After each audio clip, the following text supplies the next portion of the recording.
Common mistake जो काफ़ी बच्चे प्रिपरेशन के टाइम गलती कर देते हैं, उन चीज़ों को हम हाईलाइट करेंगे और कैसे उनको हमको बचना चाहिए, कैसे बचेंगे, उन चीज़ों को हम जानते हैं। अचीवर्स, रैंकर्स कौन कहलाते हैं रेस में? जो टॉप पे जो रहते हैं वही।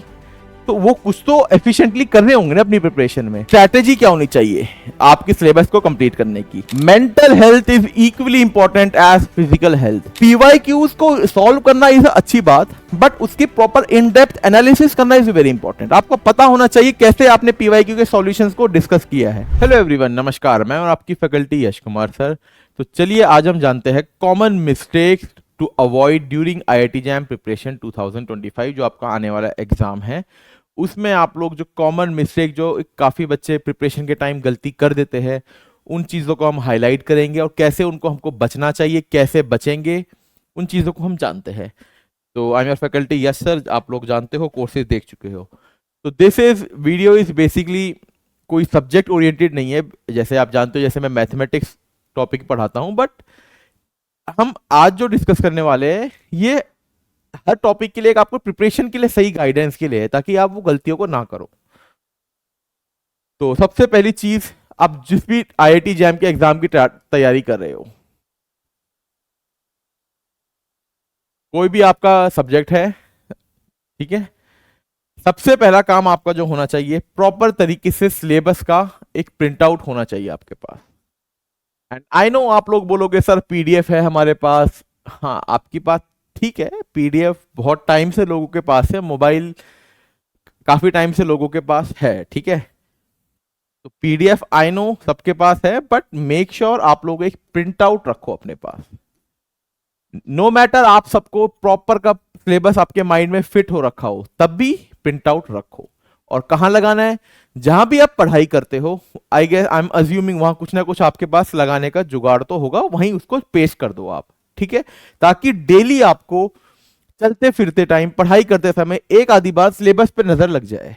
अगर 2 पेजेस का सिलेबस है तो उसको थोड़ा साइज को छोटा करके कोशिश करो 1 पेज में लिख दो और उसको प्रिंट आउट कर लो, ठीक है।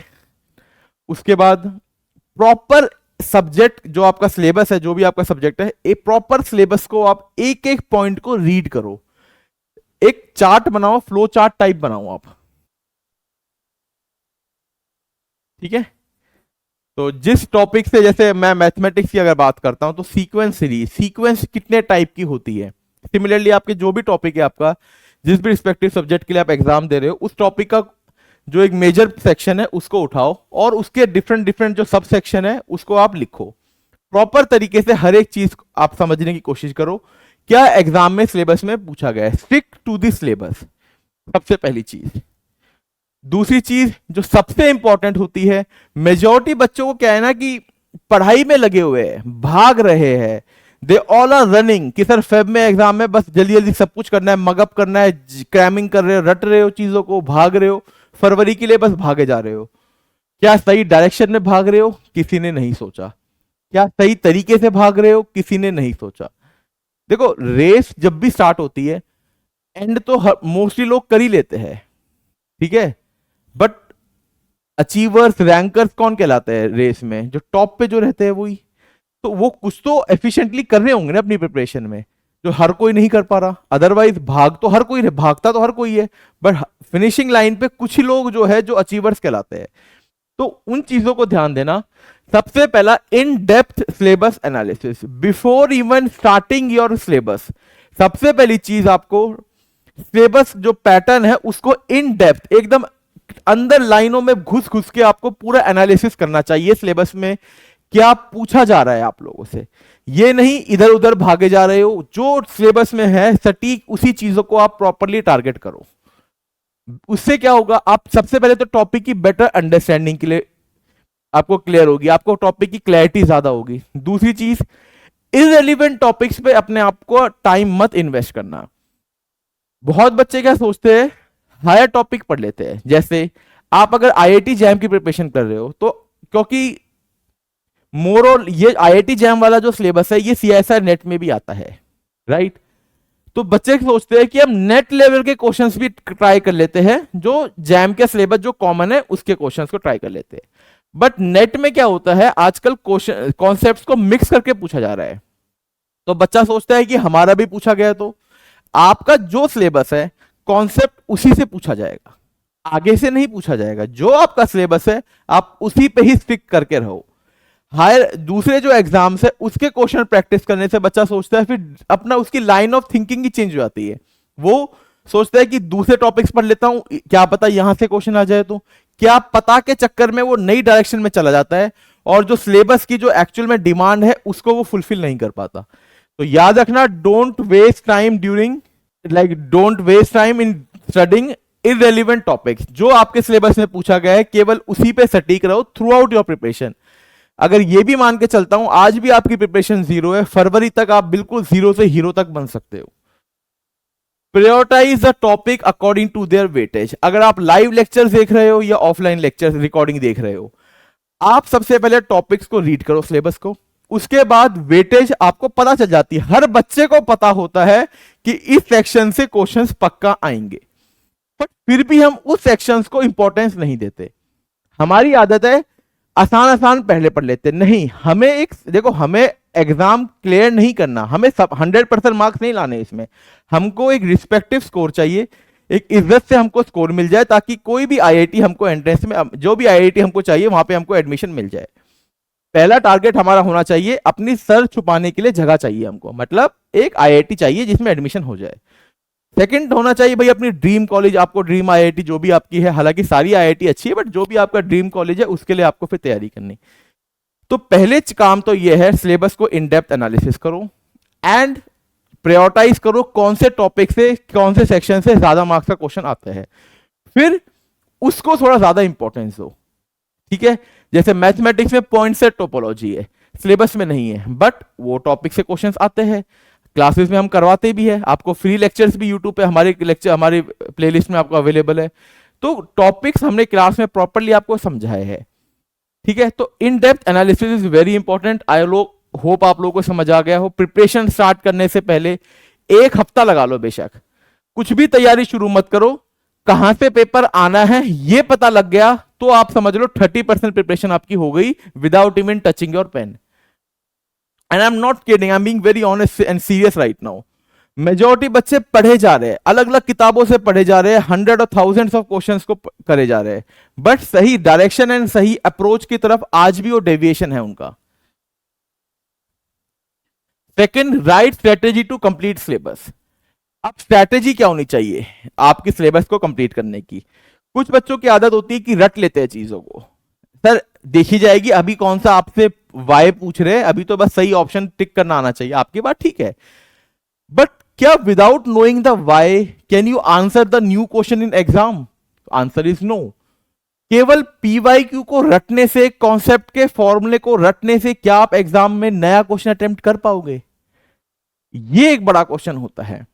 तो जितना आप पॉसिबल है, मतलब मैं तो चाहता हूं कि हर एक बच्चा, पर जितना पॉसिबल है उतने टॉपिक को प्रॉपर तरीके से आप कॉन्सेप्चुअल स्टडी करो।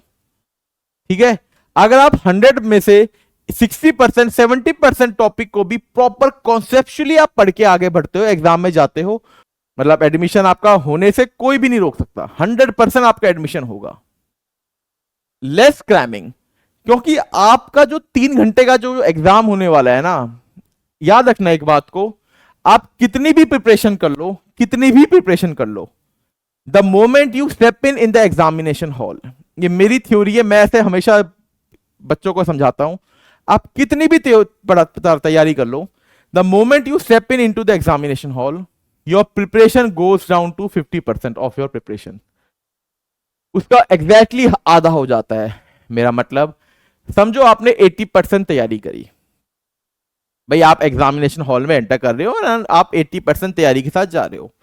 ठीक है, द मोमेंट एग्जाम में अंदर कदम रखा, आपकी तैयारी हो जाएगी 40%। ठीक है, तो 50% में से आपका आया 40%, टोटल एग्जाम 100% है। तो जो बाकी 50% का, ये प्रिपरेशन कैसे होती है सर? ये होती है वो 3 घंटे आप कैसे स्पेंड करते हो, कैसे व्यतीत करते हो एग्जामिनेशन हॉल में। आपका माइंड, आपकी स्मार्टनेस, आपकी हार्डवर्क, आपकी लॉजिकल थिंकिंग, आपके कॉन्सेप्ट्स, थ्योरेटिकल कॉन्सेप्ट, एप्लीकेशन, हर एक चीज आपकी ये 50% जज करेगा।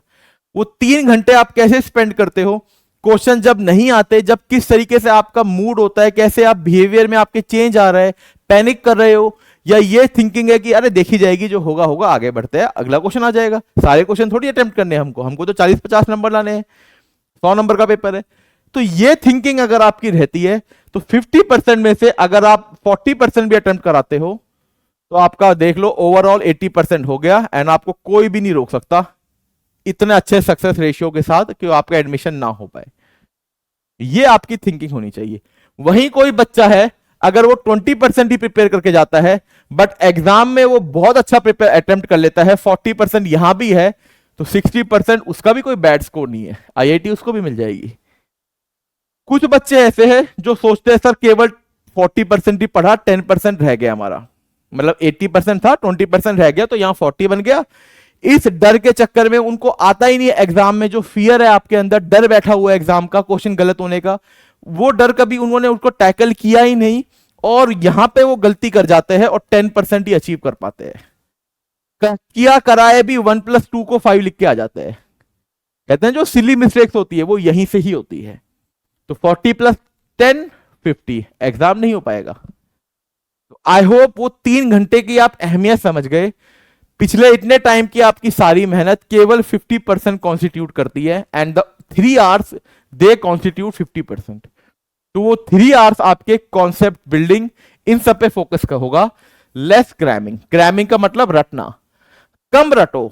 क्यों? अभी आपको लग रहा है कि रटा हुआ याद है, एग्जाम में क्वेश्चन जब आते हैं ना, पहला क्वेश्चन किसी दूसरे टॉपिक से, दूसरा किसी तीसरे टॉपिक से, तो माइंड एकदम मगअप हो जाता है, और उस टाइम छोटी छोटी चीजों में हमको माइंड में नहीं आता यार उधर प्लस लिखा हुआ था, माइनस लिखा हुआ था फॉर्मूले में।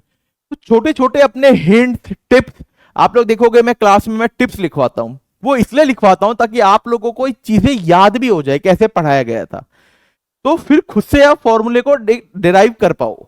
तो ये छोटी छोटी हिंट्स टिप्स आप लोग हर एक टॉपिक में अपने लिए बनाओ, ताकि एग्जाम में अपने माइंड पे कम प्रेशर दे पाओ। जितने ठंडे दिमाग से आप वो 3 घंटे स्पेंड करोगे, उतना ही आपको फ्रूटफुल रिजल्ट मिलने वाला है। Focus more on concept building, ये तो मैं आपको हर बार बताते आ रहा हूं और बताए जा रहा हूं कि concept building is very very important. तो आई होप यहां तक समझ आ गया होगा आप लोगों को। कॉन्सेप्ट बिल्डिंग के चक्कर में कुछ लोग क्या करते हैं, किताबें ही पढ़ते रह जाते हैं। सर किताबें बता दो, हम बोलते रहते हैं कि किताबें पढ़ना अच्छी बात है, बट किताबें पढ़ने के लिए आपके पास बीएससी में 3 साल होते हैं, कोई आपको नहीं रोकता किताबें ना पढ़ने से। सर फिर हम क्या करें? देखो किताबें अगर आपने पढ़ी है तो अच्छी बात है, ये मैं उस बच्चे के लिए बोल रहा हूं जो प्रिपरेशन किसी प्लेटफॉर्म पे हमारे साथ या कहीं से भी प्लेटफॉर्म पे किसी ना किसी कोचिंग या किसी से भी वो एक अंडर मेंटोरशिप में जुड़ा हुआ है, मैं खास उनके लिए बात कर रहा हूं। किताबें पढ़ने का आपके पास टाइम था, बट अब आप किसी फैकल्टी या किसी ऑर्गेनाइजेशन के साथ अगर जुड़ चुके हो, तो आपका काम क्या होता है, जिस भी फैकल्टी से आप पढ़ाई कर रहे हो उनकी बातों को मानो। काफी बच्चे क्या करते हैं, लास्ट टाइम तक दोनों नाव में अपनी टांगे रखते हैं, ठीक है, एक को भी चूज नहीं कर पाते। जहां कोचिंग ले रहे हैं उनकी बात भी सुनेंगे और अपने अनुसार भी पढ़ाई करते रहेंगे। तो एक किताब से पढ़ेंगे, दूसरी किताब से हमसे पूछते हैं सर किताबें बता दो, यूट्यूब पे आप देख लो, लिखो best books for mathematics, best books for बाकी सब्जेक्ट्स, कितनी वीडियोस मिल जाएगी। इतनी बड़ी बड़ी किताबें हैं जो ड्यूरिंग प्रिपरेशन बताने वाला भी नहीं पढ़ते होंगे, क्योंकि इतनी नहीं पढ़ पाता, पॉसिबल नहीं है। पढ़ने के लिए वो 3 साल होते हैं, बैचलर्स में पढ़ी होगी वही बच्चा मैं मान सकता हूं। जो बच्चा 0 से प्रिपरेशन स्टार्ट कर रहा है वो सारी किताबों को पढ़ ही नहीं सकता अपने 6-7 महीने के टाइम स्पेन में। यानी ये सच्चाई है, मैं आपको एकदम बिल्कुल ऑनेस्ट आंसर दे रहा हूं। तो क्या किताबें पढ़नी ही नहीं चाहिए? नहीं, बिल्कुल पढ़नी चाहिए, बट जो आपको सबसे पहले तो आपको जो फैकल्टी पढ़ा रही है उनके नोट्स और आपके क्लास नोट्स, और अगर आपको साथ में कुछ चीजें मिसिंग लग रही है तो साइमल्टेनियसली एक बुक को रीड करो बस। हर टॉपिक के लिए multiple books, multiple resources, multiple content, वो फोकस नहीं होना चाहिए। एक सहारा बनाओ, एक नाव पे बैठो, और उसके साथ हेल्प लेने के लिए आप किताबों पे या उस कॉन्सेप्ट को पढ़ने के लिए आप 1-2 किताबों पे स्विच कर सकते हो, किसी पर्टिकुलर कॉन्सेप्ट को। ऐसा नहीं पूरे टॉपिक को ही अलग अलग किताबों से पढ़े जा रहे हो। कॉन्सेप्ट बिल्डिंग इंपॉर्टेंट है, बट इसका मतलब ये नहीं कि प्रॉब्लम सॉल्विंग में आप लोग अपना टाइम कम कर दोगे। बहुत बच्चे ऐसा प्रॉब्लम सॉल्व नहीं हो पाते, कॉन्सेप्ट तो स्ट्रांग हो गए, वो यही बच्चे मार खा जाते हैं। प्रॉब्लम सॉल्विंग आपको करनी पड़ेगी, साथ साथ उसके लिए पहले कॉन्सेप्ट स्ट्रांग होने चाहिए। सर कॉन्सेप्ट स्ट्रांग नहीं है पर क्वेश्चन सॉल्व हो जाते हैं, वो इसलिए हो जाते हैं बिकॉज पीवाईक्यू के साथ आपको सॉल्यूशन भी प्रोवाइडेड होता है। तो सॉल्यूशन प्रोवाइडेड होता है, द मोमेंट आपने क्वेश्चन देखा सॉल्यूशन नहीं आया, भैया हर किताबों में आखिरी में सॉल्यूशन लिखकर नजर मार ली, इतना तो हमारे अंदर दिमाग है ही, सॉल्यूशन देख के समझ आ जाएगा, तो हमको लगता है ये क्वेश्चन हमसे हो जाएगा। ऐसे बच्चे केवल प्रिपरेशन में अपनी पीवाईक्यू सॉल्व करने लायक रह जाते हैं। आई am not being harsh, I am being very honest. अगर आप लोग केवल पीवाईक्यू सॉल्व करके सोच रहे हो कि भाई हमारा काम हो जाएगा, तो आप अगले साल का पेपर जब एग्जाम में फेस करोगे वो क्वेश्चंस नहीं कर पाओगे, आप पीवाईक्यू ही कर पाओगे।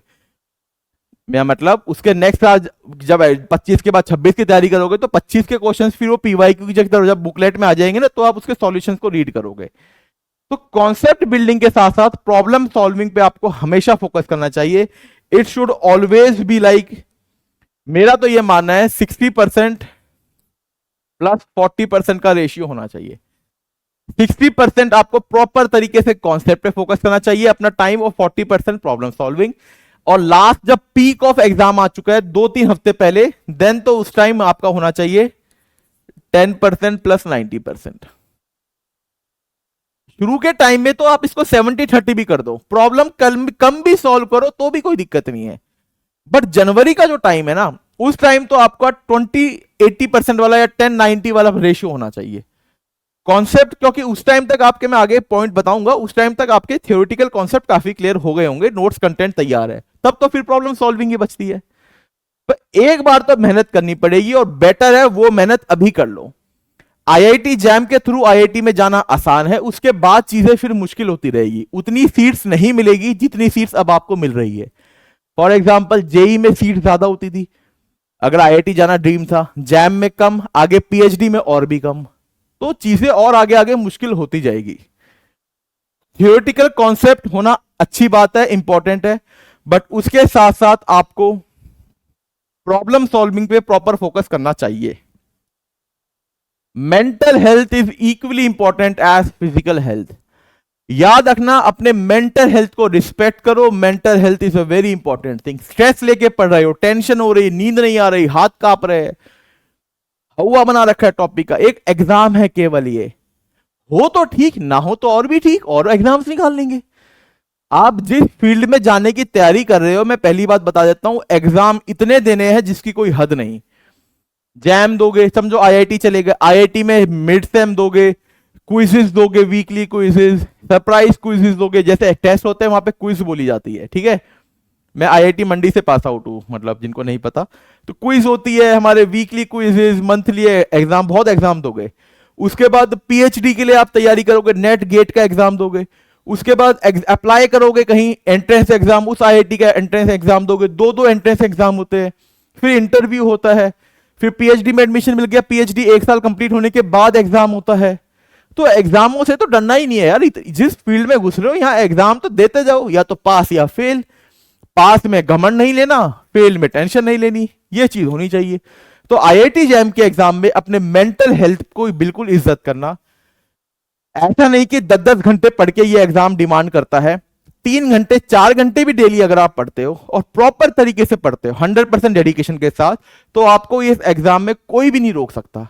Even if you are on 0 level right now, and I am being very honest, Diwali का टाइम है, 0 लेवल पे भी अगर आप हो, फरवरी में एग्जाम है, आप 0 से हीरो लेवल तक 100% पहुंच जाओगे। अगर आप 0 लेवल पे भी हो, जो आपका ये हीरो लेवल है, यहां तक पहुंच जाओगे। अपनी प्रिपरेशन को हिंदी वाला सफर बनाओ, अच्छा सफर बनाओ, अंग्रेजी वाला सफर मत बनाओ, ठीक है। अपनी जो ये सफर चल रहा है इसको हिंदी वाला ही सफर रहने दो। जो प्रिपरेशन की भी एक जर्नी होती है, लाइफ में बड़ी याद रहेगी, रातों रात पढ़ना, रजिस्टर्स इतने इकट्ठे कर लेना। हमारे टाइम में हम भी रात भर पढ़ते थे, इतने रजिस्टर्स इकट्ठे हो जाते थे प्रैक्टिस करने वाले। तो उस जर्नी को सफर बनाओ हिंदी वाला, अंग्रेजी वाला सफर मत बनाओ। अपने मेंटल हेल्थ को ध्यान दो, और फिजिकल हेल्थ तो देखो आपको पता ही है, वो तो हर एक बच्चे को पता है, बट मेंटल हेल्थ जो स्टूडेंट्स की होती है उस पर बहुत कम लोग बात करते हैं। आई अंडरस्टैंड कंपटीशन बहुत हार्ड है, आई इवन अंडरस्टैंड बहुत बच्चे प्रिपरेशन कर रहे हैं, हर इंडिविजुअल के अलग अलग चैलेंजेस होते हैं, किसी की फैमिली प्रॉब्लम, किसी की फाइनेंशियल प्रॉब्लम, किसी के पर्सनल कुछ रिलेशनशिप प्रॉब्लम्स होते हैं। हर एक बंदा अपने बैटल्स को फेस कर रहा है। हर एक स्टूडेंट को हम समझते हैं भाई, हम भी एक स्टूडेंट है, एक बहुत चैलेंजेस आपको जो आप सबसे शेयर नहीं कर सकते वो आपको फेस करते करते अपनी प्रिपरेशन करनी है। डर तो बिल्कुल होना चाहिए भाई, आईआईटी की तैयारी कर रहे हो, कुछ छोटा मोटा एग्जाम थोड़ी ना है, तो ऑब्वियस सी बात है डर तो होना चाहिए। इन सबको डील करना आपको आना चाहिए।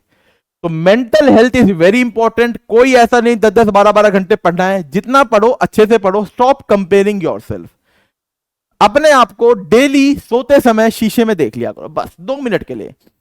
आप मोबाइल यूज करते हो, मैं कभी नहीं बोलूंगा स्टॉप यूजिंग इंस्टाग्राम। अपना इंसान अगर अपने माइंड को कंट्रोल में नहीं कर सकता, फिर हम आईआईटी जैसे एग्जाम की प्रिपरेशन कर रहे हैं ना भाई। Before sleeping just do one thing, just trust me, do small thing, 2 minute भी नहीं लगेगी।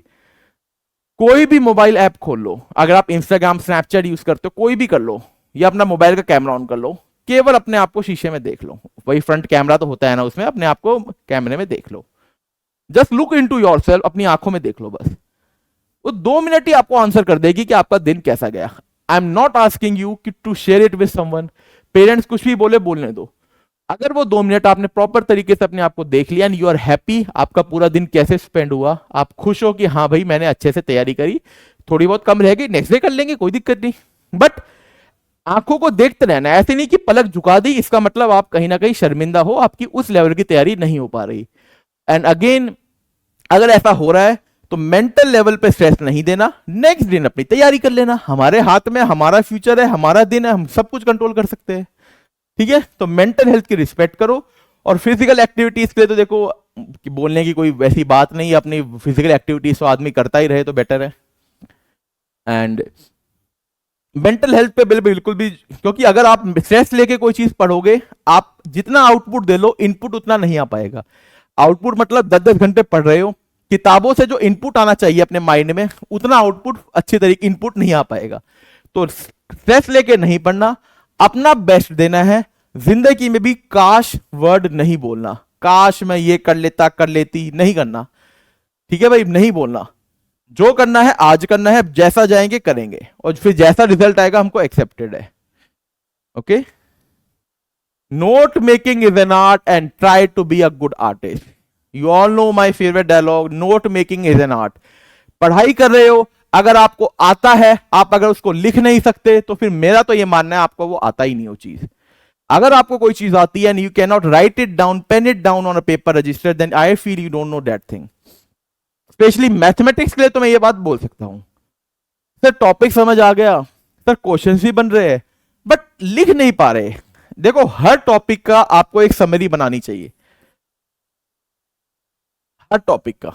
And I am not talking about short notes, short notes से कुछ होते ही नहीं, मेरा तो ये मानना है। अगर आपने खुद के नोट्स बना रखे हैं तो शॉर्ट नोट्स बनाने की क्या रिक्वायरमेंट है। खुद के नोट्स का मतलब एक नोट्स फैकल्टी लिखवाता है, एक नोट्स उनको आप अपने पेजेस अपने रजिस्टर में लिखते हो, और जब आप खुद से लिखते हो तो आपकी अंडरस्टैंडिंग ट्रिपल हो जाती है। जब टीचर ने क्लास में पढ़ाया था, आई नो फिजिक्स वाला आपको सपोर्ट करता है, आपको पीडीएफ नोट्स दे देता है। काफी बच्चे क्या करते हैं, उसको प्रिंट आउट करवा लेते हैं या उन्हीं पीडीएफ को पढ़ लेते हैं, ज्यादा समझदार बनने की कोशिश करते हैं, और जो कि वो ठीक है भाई, अपनी दुनिया में खुश है।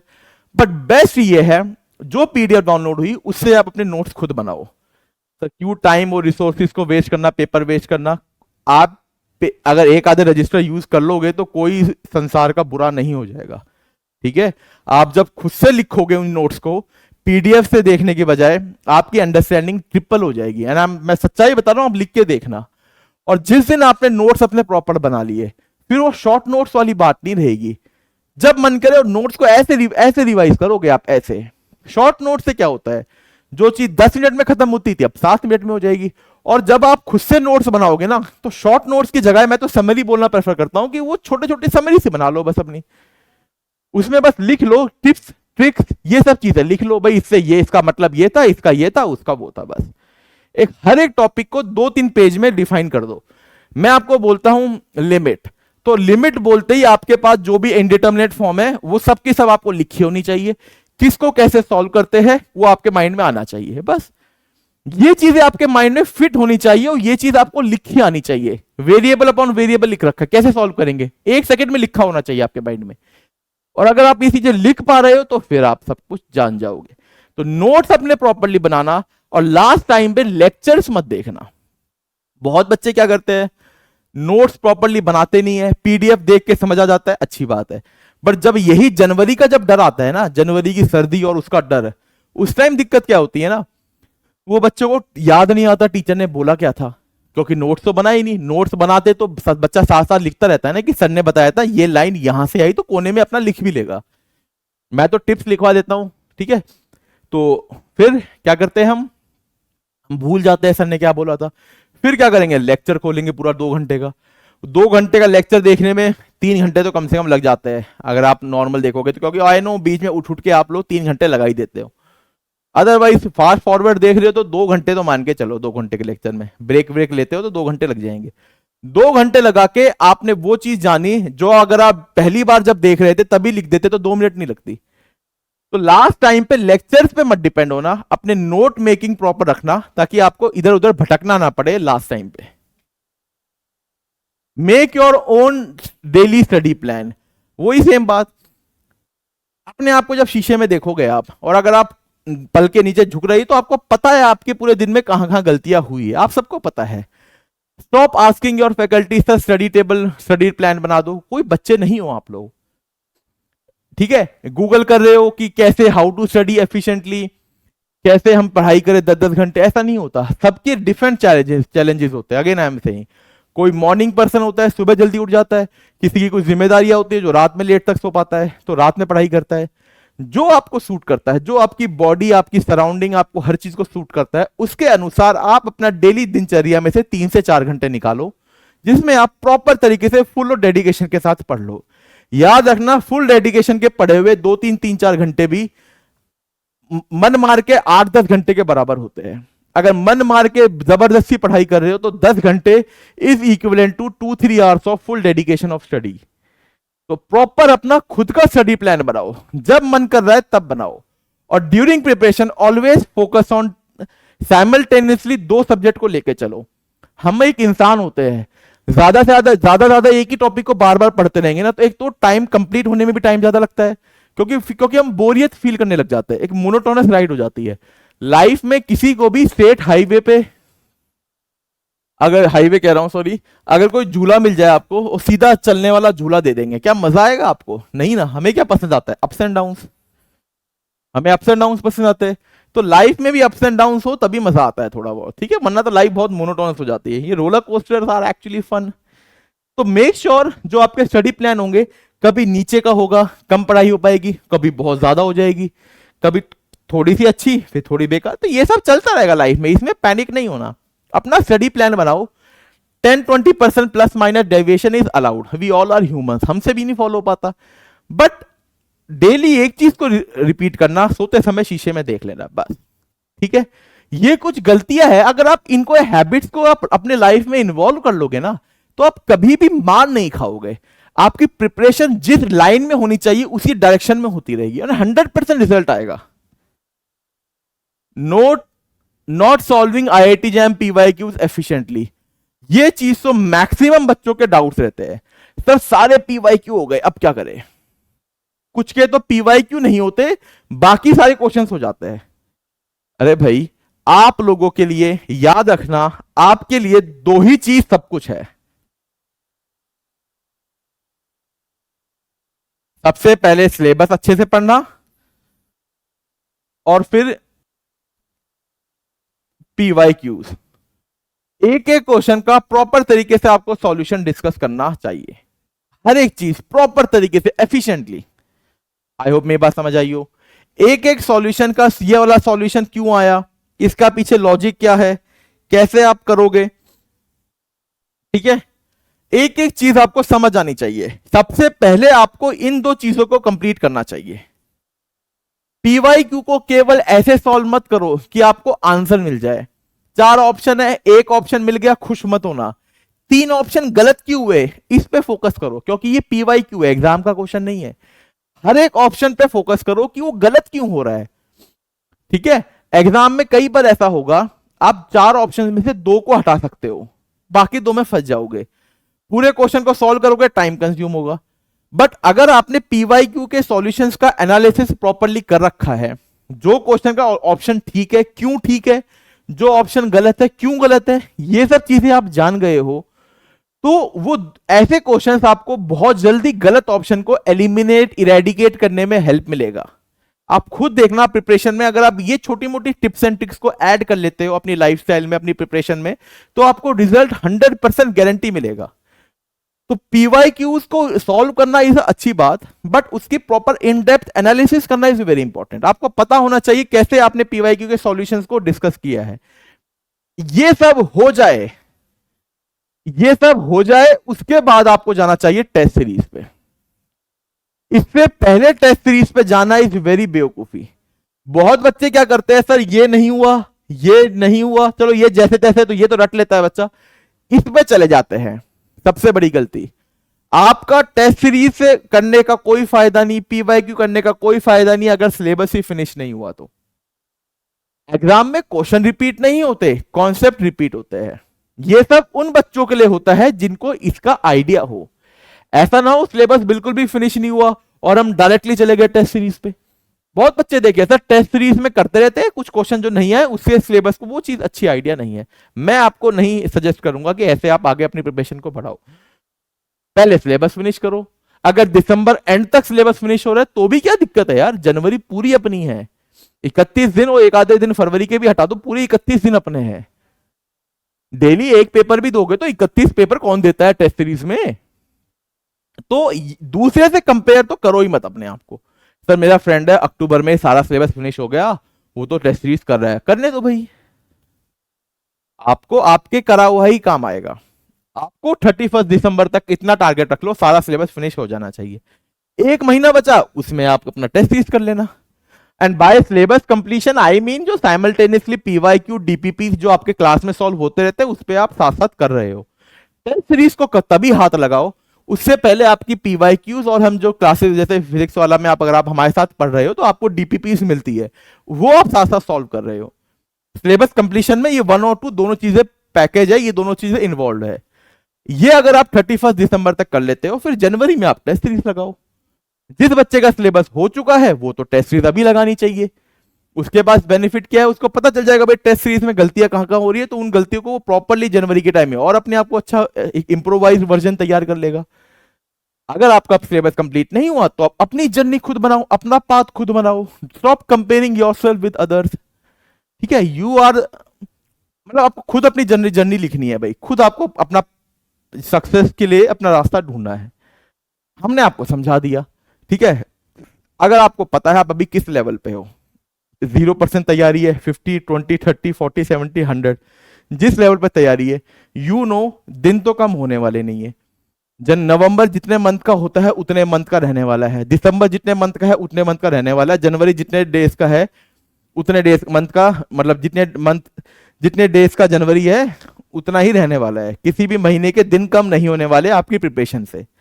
तो फिर आपके हाथ में सारे दिन है, नवंबर दिसंबर जनवरी, पूरा टाइम आपके हाथ में है। सिलेबस का आपने अंडरस्टैंडिंग कर ली है, ऐसा तो नहीं हमको बिल्कुल भी कुछ नहीं आता। तो फिर सीरियस होके सही गाइडेंस में, सही लाइन ऑफ थिंकिंग के साथ अगर आप पढ़ाई करते हो तो बिल्कुल रिजल्ट आएगा, सपने बिल्कुल साकार होंगे हमारे। साकार हमारे बैच का भी नाम है, तो बिल्कुल आपका सब कुछ होगा। तो इसी के साथ wish you all the very best for preparation. Panic तो बिल्कुल भी नहीं होना, मजे से तैयारी करो। प्रिपरेशन के day should be very happy, एक हैप्पी वाइब्स के साथ प्रिपरेशन होनी चाहिए। ठीक है, सो आई होप ये कुछ मिस्टेक्स आप लोगों को समझ आई होगी, इनको आप अपनी प्रिपरेशन में मत करना। जो बच्चों ने इन पे ध्यान दिया प्रिपरेशन में उनको बहुत अच्छा रिजल्ट मिला है बाद में। तो आप लोग भी इन चीजों से बचो, डिस्ट्रैक्शन से बचो, जो मैंने आपको समझाया इसको प्रॉपर तरीके से अपनी लाइफ में अलाइन करो एंड आप खुद देखना आपकी प्रिपरेशन प्रॉपर तरीके से फोकस्ड हो जाएगी। Thank you so much guys, wish you all the very best for preparation. Happy learning, keep growing, stay safe.